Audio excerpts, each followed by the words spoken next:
Hello guys, আমরা চলে এসেছি। আল্লাহ পানি দিচ্ছে না, তার জন্য আমরা রোদে রোদে বেরিয়ে আমরা যাব দ্বিতীয় বাড়িতে। এই বাড়িতে চাল ডাল নিচ্ছি, সব বাড়িতেই নিই। দেও আল্লাহ দেও পানি, কচুর বুয়ে চাচড়ানি, ধানের বুয়ে হাঁটু পানি, দেও আল্লাহ দেও। আমরা দ্বিতীয় বাড়িতে গোড় পাচ্ছি, দেখেন। দেও আল্লাহ দেও পানি, কচুর বুয়ে চাচড়ানি, ধানের বুয়ে হাঁটু পানি, দেও আল্লাহ দেও পানি।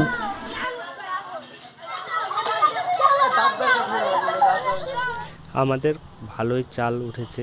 এই চালগুলো দিয়ে কিছুক্ষণের মধ্যে আমাদের খিচুড়ি রান্না হবে, তারপরে বাচ্চাদের খাওয়া দাওয়া শুরু হবে, আপনারা দেখতে পাচ্ছেন। আর আমাদের আলু কম বেশি যাই হোক উঠেছে। এখন আমাদের রান্না করার জন্য সবজিগুলা কুটা চলছে, আর কিছুক্ষণের মধ্যে আমাদের খিচুড়ি রান্না স্টার্ট হয়ে যাবে। আমাদের অনেক তেলও উঠেছে, তেলগুলো বোতলে পুরে রাখা হয়েছে এখানে। আমাদের মোট সব রকমেরই জিনিস আছে, দেখিলেন। আমাদের সমস্ত জিনিস রেডি হয়ে গেছে, আর কিছুক্ষণের মধ্যেই আমাদের রান্নার কাজ শুরু হয়ে যাবে। কারণ আমাদের রাঁধুনি একটু লেট করছে আসতে, তাই আমরা জিনিসগুলো সব কিছু কুটে রেডি করলাম।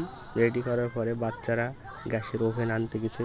ওভেন আনার পরে সেটিং করা হবে। সেটিং করার পরেই আমাদের রান্নার কাজ শুরু হয়ে যাবে। ইতিমধ্যে বাচ্চারা দেখছি ওভেন নিয়ে চলে এসেছে।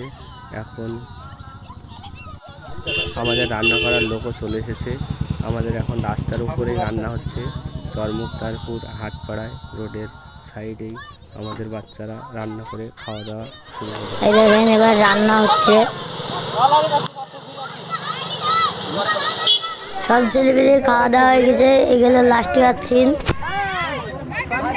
অনেক রাত্রি হয়ে গেছে, আমরা ভিডিওটা শেষ করে দিই।